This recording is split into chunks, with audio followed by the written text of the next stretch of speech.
Here is the most important thing that I've discovered about what it truly means to love another person. In my late 20s, I was spending a lot of time with someone who I felt at the time deeply connected to.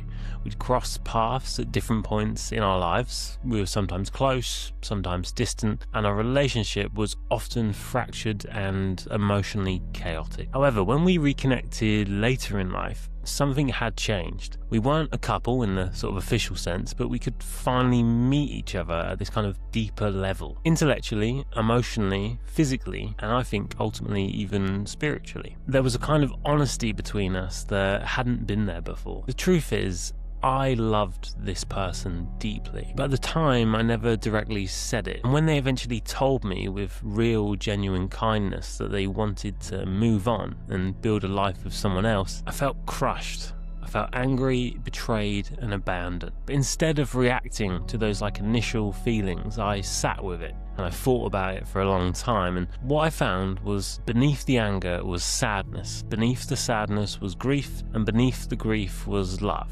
A kind of raw love I tried to protect with all my defenses. That's when I realised that they weren't meant to complete me. They weren't a need fulfillment machine for me. They were showing me where I still needed to grow. The Swiss psychologist Carl Jung once suggested that loving someone else is easy. It's loving yourself that feels like touching something burning. Because real love asks us to face our own wounds, our fears of loss and rejection, and still stay present. When I let this person go without resentment and finally told them just what I was feeling honestly, something shifted. I didn't need to tarnish their image to make sense of the pain. I could see them clearly. As someone who had been not only pivotal in my growth, but someone who had helped me see the kind of depths of lived experience. And then as a result of that, I genuinely wanted to see them flourish. That acceptance didn't make the loss disappear, but it transformed it. It transmuted it. I was able to see that I could hold both love and loss simultaneously